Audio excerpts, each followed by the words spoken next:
restera toujours un personnage secondaire de la vie des autres. Vaincre sa timidité, c'est commencer par se dire en fait, personne n'en a rien à faire. Notre cerveau, il a besoin de s'échauffer avant d'interagir. La meilleure chose pour les abordages, on va dire, pour aborder quelqu'un, c'est les approches contextuelles. Tu t'es intéressé vraiment aux neurosciences pour trouver comment vaincre la timidité, comment aussi créer des meilleures relations sociales. Quand j'essaie d'interagir avec des gens pour la prospection ou autre, c'est de me dire, est-ce que humainement, j'ai envie de potentiellement travailler toute ma vie avec cette personne? Et donc moi, j'ai posé des questions en lien avec l'humain, plus que le projet. Surfez sur la tendance du marketing d'influence. Chez 18h08, ils concoctent des stratégies uniques et sur mesure, adaptées à chaque phase de votre parcours. Que vous cherchiez à booster votre notoriété ou à doper vos conversions, ils maîtrisent tout de A à Z. 18h08, c'est la seule agence d'influence en France à proposer des budgets adaptés, quels que soient vos objectifs. Ils sont également spécialisés dans les marques émergentes qui veulent faire une entrée remarquée sur le marché. Alors rendez-vous vite sur 18h08.fr/marketing square x 18h08 ou cliquez sur le lien dans la description pour regarder ce qu'on vous a préparé. Bonjour à tous et bienvenue dans ce nouvel épisode de Marketing Square. Aujourd'hui, on va parler de comment vaincre sa timidité au travail ou même dans la sphère personnelle. C'est un frein qui nous empêche bien souvent d'évoluer. Avec moi aujourd'hui pour en discuter, Charlie Head, l'auteur de Deviens un aimant social. Salut Charlie, bienvenue dans Marketing Square. Merci de l'invitation. Je suis ravie que tu sois là aujourd'hui. En plus, il y a plein d'entrepreneurs, plein de professionnels aussi qui souffrent de la timidité dans le monde professionnel comme dans le monde personnel. Ça les empêche d'évoluer. Toi, tu es un ancien timide. Ouais, carrément. J'ai passé à peu près 70% de ma vie à galérer à interagir à chaque fois que je rencontre une nouvelle personne. Je te propose de tirer une petite carte pour donner la couleur, annoncer le ton de ton épisode. Ok. Gaieté.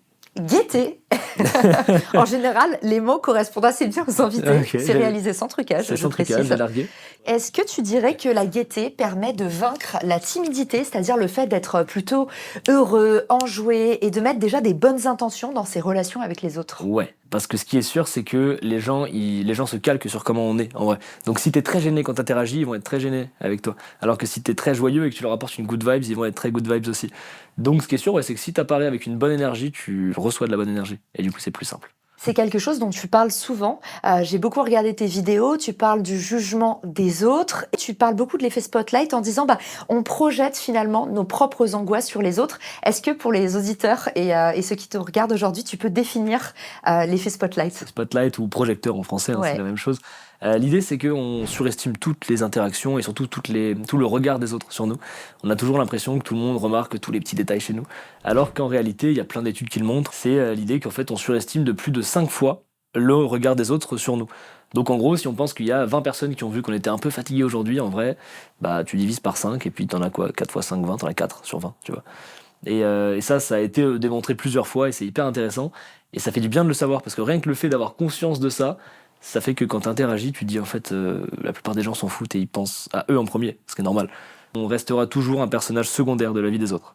J'adore cette idée-là et je t'avoue que c'est en partie cette punchline qui a fait que je voulais t'avoir en invité aujourd'hui parce que je pense que vaincre sa timidité, c'est commencer par se dire en fait, personne n'en a rien à faire. Comme quand on est entrepreneur, on a l'impression que tout le monde regarde l'évolution de nos tarifs, tout le monde regarde quels sont nos clients. Et en fait, on s'en fiche complètement. Comment est-ce que toi, t'as fait ta première étape de libération du regard de l'autre?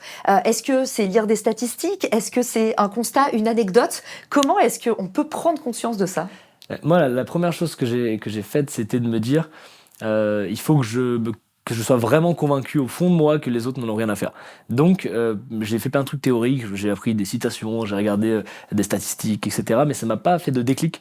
Ce qui m'a vraiment fait ce déclic-là, c'est quand je suis allé dans la rue et que je me suis mis à faire des petits jeux avec les inconnus. Je m'allongeais par terre, je faisais de la méditation au plein milieu de la rue, et en fait, les gens s'en fichent. Et quand tu le vis sur des trucs assez simples comme s'allonger par terre, c'est un peu intimidant, mais tu te rends compte que tout le monde passe au-dessus. Il y a même un gars qui m'a enjambé, tu vois, c'est lunaire, et tu te rends compte que tout le monde s'en fout, et ça fait du bien. Souvent dans tes vidéos, tu dis des dingueries aux passants, et après tu comptes, tu dis voilà, dans 5 secondes, il m'aura oublié. 1, 2, 3... 4, 5. Et c'est vrai que ça t'a permis du coup de dédramatiser. Donc toi, ta méthode, c'est un peu le mal par le mal. Tu conseillerais à tous les timides, en fait, de juste affronter leur phobie? Je pense qu'il faut y aller progressivement. Tu peux pas d'un coup aller parler devant 5000 personnes sur scène si t'es effrayé de monter sur scène. Okay. Par contre, tu peux y aller étape par étape. Et c'est ça qui est intéressant, c'est de se dire où est-ce que je veux être dans X années, c'est quoi ton objectif et quelles sont les étapes que tu devrais faire pour arriver à ça. Et là, on part de la première étape et ensuite on monte progressivement. Et il y a un vrai process aussi d'évolution, on pourra en reparler, l'échauffement social, etc. Mais il y a un vrai process de partir de la première étape et arriver à notre objectif d'un point de vue neurosciences et fonctionnement du cerveau, donc c'est génial. Ça, j'ai hâte que tu nous en parles. J'ai vraiment l'impression qu'aujourd'hui, et c'est appuyé justement par les stats aussi, ceux qui grimpent le plus les échelons dans la vie professionnelle, ceux qui réussissent le plus, c'est ceux qui se rendent visibles, c'est ceux aussi qui revendiquent leurs opinions, qui revendiquent leurs intérêts, leurs besoins. En tout cas, c'est ceux qui sont des bons communicants. Et moi, je trouve qu'il y a une petite parade qui est hyper efficace pour se forcer à oser. C'est la règle des 3 secondes de Mel Robbins. Tu l'as lu, ce bouquin? Ouais, carrément.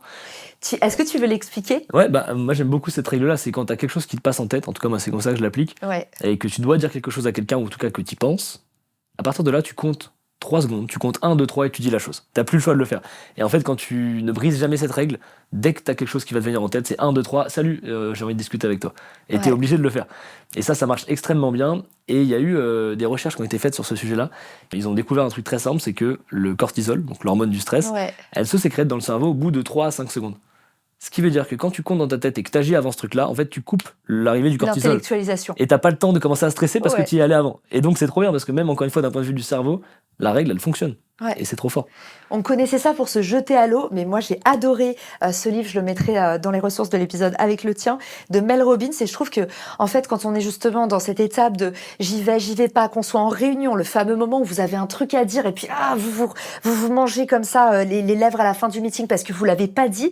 Je me dis, c'est des moments où on se dit, allez, on peut hacker son cerveau. Comment est-ce qu'on peut faire en sorte de lever ses biais, d'aller plus facilement vers les autres, ou aussi d'être plus à l'aise, de paraître plus détendu peut-être? Déjà, il y a un truc intéressant, c'est de se dire que quoi qu'il arrive, l'effet de halo va exister. Donc c'est l'effet de première impression, quoi qu'il arrive, quand tu rencontres quelqu'un, si tu interagis avec, la personne doit se faire une première impression de toi. Que ce soit bonne parce que elle adore tes chaussettes, ou que ce soit mauvaise parce qu'elle se dit il a le prénom de mon cousin que je déteste, il y aura un truc qui va se passer.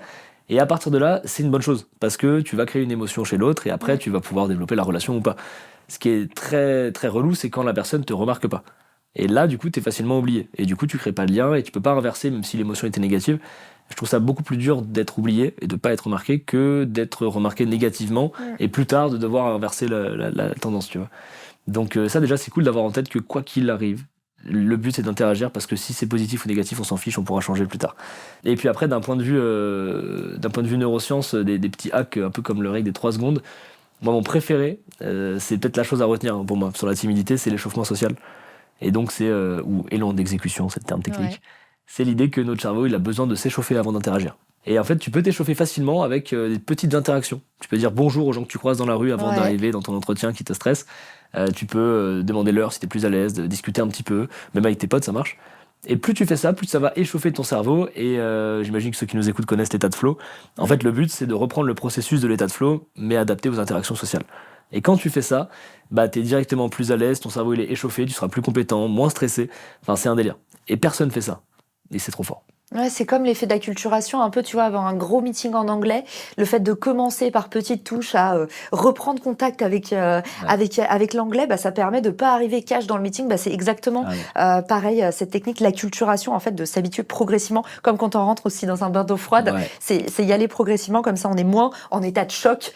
Et du coup, toi, tu t'es intéressé vraiment aux neurosciences pour trouver comment vaincre la timidité, comment aussi créer des meilleures relations sociales. Moi, ce que j'aime beaucoup, c'est le concept de la vulnérabilité. En général, les gens, ils fuient un peu ce truc-là, ils disent la vulnérabilité, c'est pour les faibles. Et ça peut l'être, des fois, tu vois. Mais très souvent, quand tu es vulnérable, tu vas plus ou moins attirer les bonnes personnes et repousser les mauvaises naturellement. Parce que c'est très polarisant. Si tu décides de quitter la voie un peu sécurisée, peut-être de tes études ou autre, pour partir, prendre un job qui te fait rêver et tenter une expérience entrepreneuriale, c'est vulnérable comme action. Tu peux rater, tu peux te faire rejeter, il y a plein de choses qui pourraient mal se passer, et tu montres une faille de ça me plaisait pas, je tente ça, mais là je suis dans un point faible en fait de ma vie. Et pour autant, du coup, tu vas attirer des personnes qui te correspondent. Peut-être d'autres personnes dans le même délire entrepreneurial. Peut-être que tu vas repousser des personnes aussi, dans tes proches qui vont pas te comprendre et qui vont pas être là pour toi. Mais par contre, tu vas t'entourer que de gens qui te correspondent vraiment. Donc c'est très très important, je pense. Il y a un vrai croisement entre ton livre et le mien qui parle de marque personnelle et dans lequel je dis être soi, crée un filtre extraordinaire. Parce que justement, tu attires les bonnes personnes, mais tu vas aussi être aimé de plus de gens.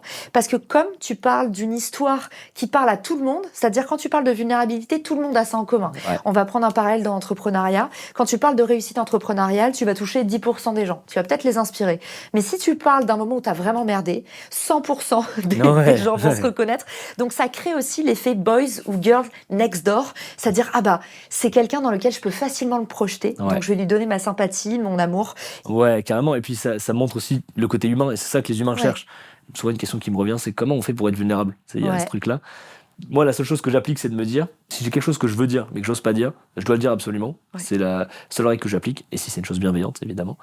Et ça évite d'essayer d'être vulnérable pour être vulnérable, parce que ça marche pas. Eh ben c'est parfait, on transitionne vers le crash test. Je t'ai préparé quelques mises en situation. L'idée c'est que tu nous dises comment est-ce que tu aurais réagi dans telle ou telle situation. Qu'est-ce que tu aurais dit dans des situations où la communication en général est un petit peu bloquée. Première question, qu'est-ce que tu dirais à un prospect que tu dois aborder? Tu es un jeune entrepreneur, tu viens de lancer ton projet et puis là, à une réunion networking, se dessine l'ombre du client idéal. Comment est-ce que tu l'abordes? Comment est-ce que tu l'apostrophes? Ou peut-être que tu attends qu'ils viennent vers toi, qu'est-ce que tu fais? Moi, je pense que j'utilise la meilleure chose pour les abordages, on va dire, pour aborder quelqu'un, c'est les approches contextuelles. En fait, c'est trouver une phrase, un mot, un truc à dire avec la personne qui est lié avec le contexte. Et ça marche pour tous les types d'interactions, mais ça marche super bien quand t'es en networking et que tu sais pas comment faire. Tu te mets à côté de la personne, t'essaies de voir un peu un truc qui pourrait se passer, une personne qui fait un truc marrant, une musique bizarre, un truc qui se passe, et tu verbalises ça. Et ça a peut-être rien à voir avec le fait de vouloir networker, etc. Par contre, ça crée un début d'interaction. Et la deuxième chose moi, que je garde en tête quand j'essaie d'interagir avec des gens pour la prospection ou autre, c'est de me dire, ça vient de Naval Ravikant, est-ce que j'ai envie de travailler avec cette personne potentiellement toute ma vie? J'essaie de me poser cette question-là, alors tu peux jamais savoir, mais c'est potentiellement... Et je me dis, est-ce que potentiellement je pourrais me dire, aujourd'hui, peut-être toute ma vie, je pourrais travailler avec cette personne. Et si c'est un non catégorique, j'enchaîne même pas avec la personne. Donc moi, la première étape que je fais, avant de me demander est-ce que je vais lui vendre mon produit, comment est-ce que je vais le faire, etc., ça va être, est-ce que humainement, j'ai envie de potentiellement travailler toute ma vie avec cette personne? Et donc moi, je vais poser des questions en lien avec l'humain, plus que le projet. Parce que s'il y a un match humain entre vous, ça se fera naturellement. Après, vous prenez le contact, vous continuez d'interagir, etc. Alors que s'il n'y a pas de match humain et qu'en plus, tu essaies de forcer ton projet, c'est le pire truc à faire. Ça passera jamais. En tout cas, c'est hyper romantique. Et on a une petite mise en situation romantique après. Un truc qui marche très bien en networking et à chaque fois que les gens le mettent en application, ils me disent « Caro, ça marche du feu de Dieu », c'est de faire le service. Évidemment, disclaimer, il ne faut pas qu'il y ait quelqu'un qui fasse déjà le service, sinon vous passez pour un gros malpoli. Mais en fait, si vous êtes à côté d'une assiette à petit four, si vous êtes à côté de la bouteille de vin ou de la bouteille de jus, c'est hyper sympa de proposer à la personne à côté, est-ce que vous voulez un truc à boire? Ah, vous en voulez? Je vous recommande les petits fours à la tomate, c'est mes préférés. Honnêtement, ça peut sembler un petit peu tiré par les cheveux, ça marche du feu de Dieu pour justement créer ce fameux icebreaker, c'est-à-dire briser la glace, c'est-à-dire créer la conversation qui est souvent l'étape de 0 à 1 qui est difficile. La deuxième chose facile à mettre en action, encore plus facile peut-être à mettre en action, c'est de complimenter. Bonjour, j'ai vu que vous étiez là, je viens vous voir, c'est un petit peu cavalier, mais je voulais d'abord vous dire que j'adore votre travail. Ça fait des années que je suis la société et j'ai vu que vous veniez de vous faire racheter, tout ça. Et à ce propos, je lance une solution. Je sais que vous êtes déjà outillé avec montrer que vous avez fait le boulot, mais en fait, plus vous amorcez en ayant un réel intérêt pour la société, du respect pour la personne, de l'admiration, et puis montrer que humblement, vous vous êtes renseigné, mais vous êtes très intéressé, et puis c'est honnête aussi, ça peut donner des bons résultats. C'est génial. Et en fait, ce qui est marrant, c'est que tu as donné des exemples d'approches contextuelles. Et c'est pour ça que je suis sûr que ça marche aussi bien aussi, parce que tu fais un truc avec le contexte. En parlant de romantisme, Charlie, celle-là, tu vas adorer. Une meuf ou un mec que tu veux draguer. Dans la rue, réunion networking, ce que tu veux. Moi, j'utilise la règle d'or de la drague, entre guillemets. C'est quoi ça? Pour moi, c'est d'appliquer. Alors attention, ça part en pick-up artist, pas du tout. Il a un blog sur la séduction, c'est sûr, on est en train de déterrer une casserole. 3e livre sur la séduction. Non, l'idée, c'est juste, c'est très lié avec la règle des 3 secondes. Il y a forcément un truc qui va nous venir en tête quand on voit la personne. Et la première chose qui me viendra en tête devrait être dite. C'est ce truc-là. C'est très c'est dangereux. En fait, tout dépend de comment tu le fais. Je pense que tu peux paraître lourd en disant bonjour, je voulais pas te déranger, alors que t'es très sympa en disant ça. Et au même titre que tu peux paraître très sympa en disant une phrase très chelou. Et du Puis coup, je veux pas te déranger. ça dérange c'est, déjà. c'est des expressions à éviter c'est parce déjà que relou. ça dérange déjà. Un recruteur mal luné. Un Donc t'es en recruteur. entretien d'embauche Ouais. et il y a de l'enjeu, mais tu sens que dès le début, ça passe pas, ta tête ne lui revient pas. Qu'est-ce que tu fais? Et moi, il y avait un été où je voulais trouver un job d'été. Ouais. Et du coup, j'ai fait genre une quinzaine d'entretiens d'embauche en me disant, j'en ai un qui m'intéresse vraiment, mais si j'en fais 12-13 avant, je vais être bien en arrivant au dernier. Et du coup, je passais plein d'entretiens. Et il y a un entretien où le mec était blasé, il s'en foutait un peu, je pense, ça devait être son 10e de la journée. Et du coup, il me parle, il s'en fout un petit peu.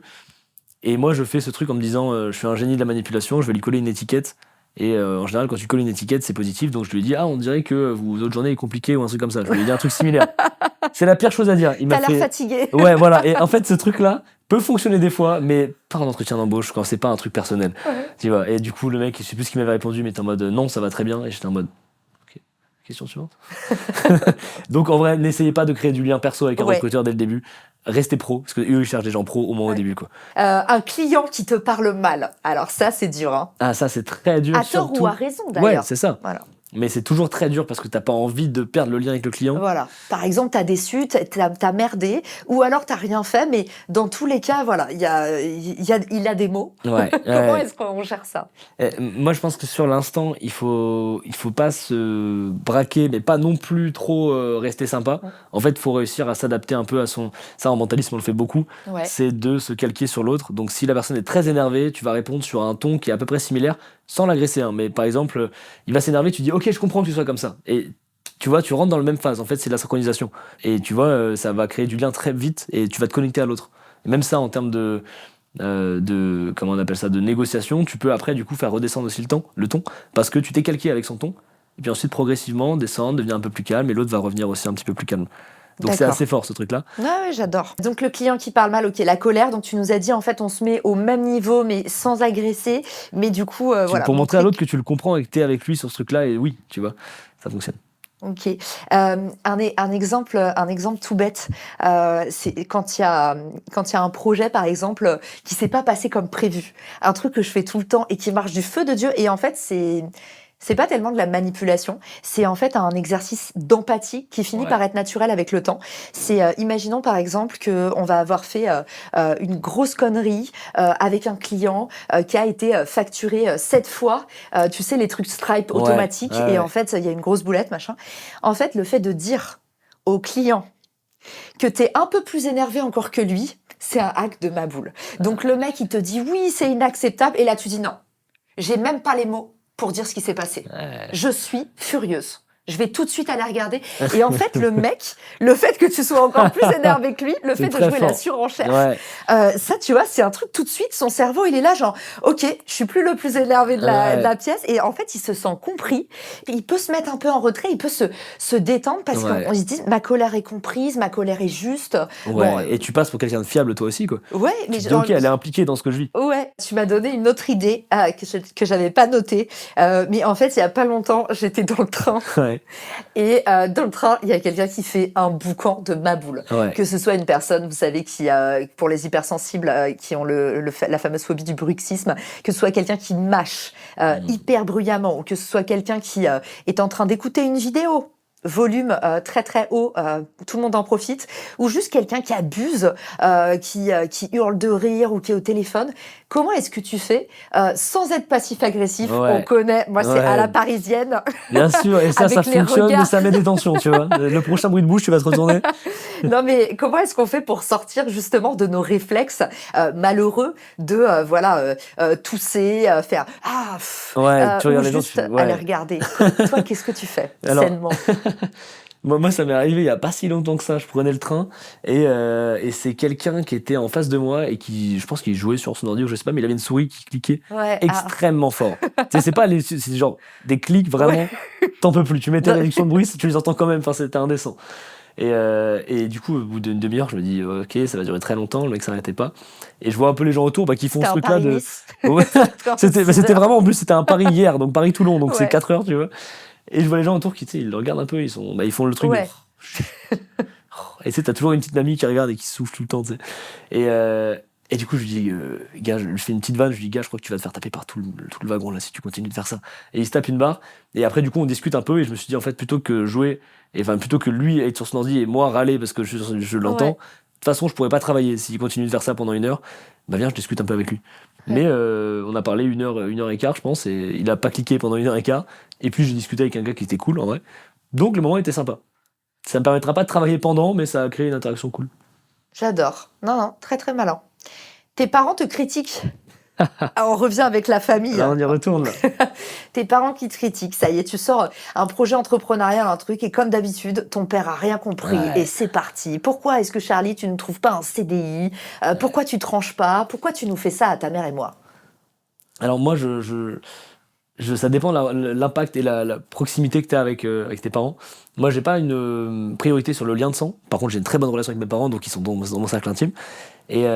Mais s'ils l'étaient pas ou si vraiment ils comprenaient pas, je pense que je les aurais mis un peu de côté professionnellement. Hein. Je l'aurais pas humainement, etc. Et je leur aurais pas tout partagé pour les préserver. Parce que je pense que quand tu as vécu 50 ans dans un prisme, qu'il soit salarié ou entrepreneur ou autre, c'est extrêmement compliqué de se dire qu'il y a une autre voie qui est possible et qui peut marcher tout aussi bien. Donc les parents de Charlie pensent qu'il est banquier. On leur enverra pas cette non, mes parents ont très bien compris, donc j'ai eu de la chance sur ça. Pas toute ma famille. Ouais. Et du coup, je l'ai fait avec des gens que j'aimais beaucoup dans ma famille, mais qui étaient un peu très dans un univers complètement parallèle au mien. Et je les préserve de ça. Je leur dis que c'est un truc que je fais temporairement. En fait, je leur mytho un peu. Mais tant qu'ils sont pas dans mon cercle intime, je considère que c'est pas un problème parce que soit plus tard je rétablirai la vérité, soit ils ont pas besoin de tout savoir absolument. Je leur dois pas la vérité. Et vu que je les vois pas quotidiennement, c'est pas un problème. Trop bien. J'ai une dernière question pour toi qui va parler à tous les entrepreneurs, mais aussi à tous ceux, les professionnels qui ont besoin de faire de la prise de parole en public. Tu fais un spectacle à partir de septembre au Point Virgule. On pourra venir te voir les mardis et jeudis, c'est ça ? Mardi et mercredi, 19h. Mardi et mercredi, 19h. On va en parler juste après. Comment est-ce que tu te prépares avant une situation de stress ? Moi, je fais 2 choses. La première, c'est que je m'échauffe socialement. Donc avant de monter sur scène, c'est hyper utile. Je vais voir plein de gens dans la rue. Je fais un peu le tour autour de là où il y a la salle. Je sors 1 heure avant le spectacle et je vais parler à tous les gens. J'arrête des gens, bonjour. Des fois, je croise des gens qui viennent au spectacle. Je suis en mode, salut, on se voit après. Et ça m'échauffe de ouf. Et quand j'arrive sur scène, les fois où je l'ai fait, et maintenant je le fais tout le temps quasiment. D'accord. C'est ouf la différence de comment je suis beaucoup plus à l'aise, beaucoup plus présent, etc. Donc on connecte avec les collègues, on va partager, au lieu de s'isoler pour faire sa presse avec le sandwich en stressant, c'est ça. On va sortir. Toute petite interaction que tu peux avoir, il faut la prendre. Et ça, c'est très fort. Et la deuxième, c'est un truc qui est physiologique et qui déstresse instantanément. On peut le faire d'ailleurs, les gens peuvent le tester maintenant à travers la caméra. Pour les fans de Andrew Huberman, ils doivent connaître. C'est la double inspiration. Ça peut être fait vraiment quand tu as 5 secondes, tu peux la faire. Donc l'idée, viens, on le fait ensemble. Vas-y. Et les gens qui nous écoutent peuvent le faire. On prend une inspiration au maximum avec notre nez. Poumon plein. Ouais. Quand on est au maximum, on fait une deuxième petite inspiration. Et après, on souffle très doucement. Par la bouche. Ouais. Et ce truc-là, ça va en gros dilater un peu nos poumons et ça va vraiment nous oxygéner. Donc oxygéner notre cerveau, nous mettre dans l'instant présent et nous détendre. Tu peux le faire 2-3 fois si tu as le temps. Et ça relaxe et ça diminue littéralement le stress instantanément quand tu as un événement stressant qui arrive dans 10 secondes, genre tu dois monter sur scène. Et ça, c'est trop cool. Est-ce que tu connais la respiration au carré ? Ouais, carrément. Parce que moi, je connaissais pas cette technique que tu viens de nous partager. Mais je connais la respiration au carré et autant les techniques de souffle, c'est parfois hyper technique du genre 7, 9, 2 et du coup, au final, tu peux jamais les appliquer. Autant la respiration au carré, c'est hyper simple parce que c'est 4 inspirations, poumon plein. Poumon plein, vous stoppez pour 4 secondes. Donc l'idée, c'est un peu d'affoler le cerveau en mode « mais qu'est-ce qui se passe ?» Ensuite, vous expirez. Donc vous expirez par le nez, 4 secondes. Et là, c'est le moment où le cerveau il stresse, mais c'est là où finalement vous êtes en train de un petit peu de désamorcer une situation. C'est pendant 4 secondes, vous retenez poumon vide. Et là, c'est normal, on a le réflexe de se dire le cerveau, il panique un peu. Mais c'est le moment en fait où vous allez faire ça plusieurs fois d'affilée. Par exemple, faites 4 respirations. Et à partir du moment où vous avez fait ces 4 respirations, vous êtes beaucoup plus détendu. Ouais, ça marche très bien. Et ça marche même, je crois, très bien aussi avant de dormir. S'il y a un truc qui te stresse et que t'as pas eu le temps de déconnecter avant de te coucher, tu fais ce truc-là et tu fais une nuit incroyable. Ouais. Il y a aussi, alors pour dormir, je suis pas une pro, mais il y a pas longtemps, j'ai écouté une conférence d'un mec qui était excellent, qui n'a que des méditations pour dormir. Ouais. Il faisait l'apologie de la cohérence cardiaque. Ouais, bien sûr. Donc tous les exercices, il y a une application qui s'appelle Dodo. C'est un petit appareil comme ça coûte 49 €. Tous mes amis disent que c'est hallucinant à quel point ça résout les problèmes de sommeil. Qu'en fait, l'idée c'est que ça vous apprend à faire de la cohérence cardiaque. Et il y a aussi un exercice où en fait vous êtes dans le lit et l'idée c'est encore une fois de stresser au maximum votre organisme pour le forcer à se détendre, un peu comme tu vois une des techniques pour désamorcer avant une prise de parole en public. On te dit, c'est Tony Robbins qui dit ça, il dit t'as 90 secondes pour stresser, pour te dire que tout va mal aller. En fait, le fait de dire à ton cerveau d'envoyer un gros pic de stress, après, il est obligé finalement de se laisser aller. Ouais. Et là, en fait, tu es dans ton lit et tu vas crisper tous tes muscles. Je crois que c'est pendant 90 secondes, pareil, ou un truc, mais maximum, tu te crispes. Tu as déjà eu cet exercice? Ouais, c'est génial. Ouais, en fait, tu te mets comme ça dans ton lit et tu tends. Et en fait, après, tu relâches. Et je vous mettrai dans la description la vraie technique parce que, pardon, je m'en souviens plus entièrement. Mais le fait de relâcher tout d'un coup le corps après l'avoir mis sous stress, ça... C'est trop bien. Il y a une espèce d'effet compensatoire qui te... Et c'est un peu pareil même quand tu écoutes de la musique triste. Tu sais, des fois, ça nous rend heureux. Ouais. Pourquoi? C'est super bizarre. Et en fait, c'est parce qu'on feinte notre cerveau, on lui fait croire qu'on est triste. Donc, c'est un peu comme quand tu contractes, tu dis il est stressé. Et puis, une fois que tu arrêtes la musique, ça a sécrété les hormones pour te rendre un peu plus heureux. Et du coup, tu es plus heureux.